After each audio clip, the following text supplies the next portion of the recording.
HSSC के exam से regarding honourable court के कुछ आज ऑर्डर आए हैं और उसमें उस ऑर्डर्स में एक्चुअली क्या है और उन ऑर्डर्स को शॉर्ट में कैसे हम लोग समझें, मतलब उनका निचोड़ क्या है ये कहें। उनका निचोड़ पहला तो ये है कि जिनको 5 नंबर मिले हुए थे वो 5 नंबर अब हट गए हैं, चाहे वो कोई भी भर्ती हो। कहने का मतलब ग्रुप ओ सी और डी की ही हम बात कर रहे हैं मोटे तौर पे, तो उसमें वो 5 नंबर का अब कोई खेल नहीं बचा है। भाई एक्चुअली क्या है कि जो लगे हुए हैं या जो नहीं लगे हुए हैं या आगे की कोई रिक्रूटमेंट आएगी तो उसमें कोई 5 नंबर का खेल नहीं है, मतलब वेरिफिकेशन की कोई प्रोसेस ही नहीं बची। पहली बात तो यही समझ लीजिएगा, यही निष्पक्ष हो गया। सेकंड बात ये है कि जिस भी भर्ती का मेंस एग्ज़ाम हुआ है, जिस भी भर्ती का मेंस हुआ है वो मेंस एग्ज़ाम कैंसिल हो चुका है। वो मेन एग्ज़ाम आने वाले 6 महीने के अंदर अंदर दोबारा से होगा। वो मेंस एग्ज़ाम फिर से होगा।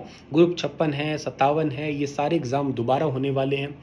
एएलएम के है, चाहे वो स्टाफ नर्स का है, चाहे वो फायर का है, चाहे कोई भी एग्ज़ाम हो वो दोबारा ही होगा मेंस एग्ज़ाम। प्री दोबारा नहीं होगा, ये बात ध्यान रखिएगा। तो सर इसमें क्या नए बच्चे ऐड होंगे? नए बच्चे ऐड होने का सेंस यहाँ पे ये आता है कि नए बच्चे ऐड हो जाएंगे, नहीं होंगे वो डिपेंड करता है कि एक्चुअली इनका फाइनल जजमेंट क्या होता है। भाई एचएसएससी अगर ये कह देता है कि जितने भी बच्चों ने प्री क्वालिफाइड किया है वो आ जाओ, तो वो सारे बच्चे आ जाएंगे जिन्होंने प्री क्वालिफाई किया है। प्री दोबारा नहीं होगा, मेंस ही दोबारा होगा।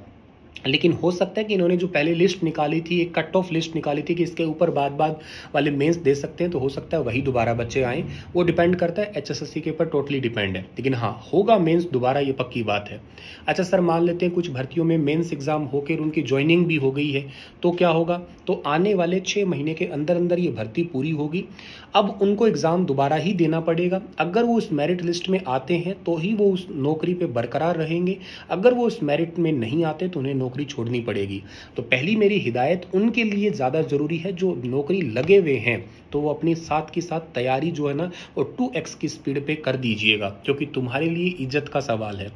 दूसरी बात आती है वो जिनका नाम मेरिट में नहीं आया था, जो पहले रह गए। भाई तुम्हारे लिए गोल्डन अपॉर्चुनिटी है, समझ लो। इलेक्शन से पहले पहले ये कंप्लीट होना है, ये आपको भी बहुत अच्छे से पता है। अटकलें जितनी आनी थी, वो इलेक्शन जब पास नहीं होता ना तब अटकलें आती है, तब सरकारें मटक मटक के चलती है। पर अब मटकने और थिरकने का काम तो गया रुक, अब तो सारा 2x की स्पीड पे ही काम होना है। तो इतने दिन मटर गश्ती कर ली, बहुत दिन न्यूज़ देख ली कि हीट वेव चल रही है, गर्मी है, ये है वो है, भूल जाइएगा। सर्दी गर्मी आने वाले 6 महीने आपके लिए बहुत ही ज़्यादा क्रूशियल टाइम पीरियड है।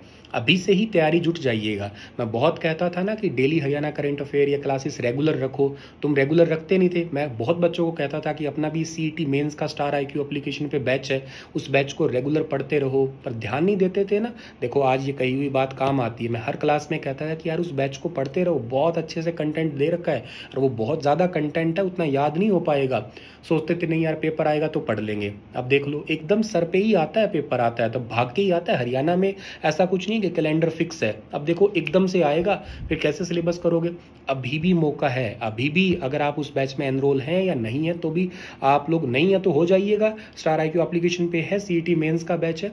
सिलेबस क्या रहेगा सर? सिलेबस मोस्ट प्रॉब्ली वही रहेगा। बाकी अभी तक खैर बोर्ड ने क्लासिफिकेशन उसका दिया नहीं है, लेकिन मोस्ट प्रॉब्ली वही रहेगा जो पहले वाले मेंस का था।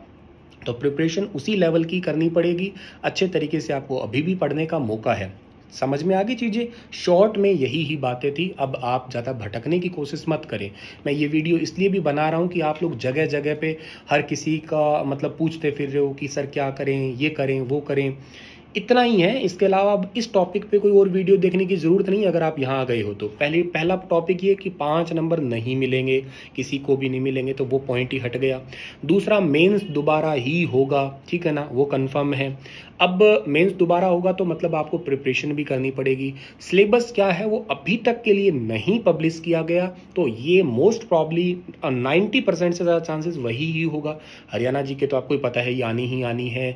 जो आपका रोड सेफ्टी का है या एनवायरनमेंट का है या इकोनॉमिक्स का है या हरियाणा इकोनॉमिक्स का पोर्शन है, वो सब कुछ आना ही है। तो एक कॉमन सा पार्ट है, तो उसको तो आपको पढ़ना ही पड़ेगा।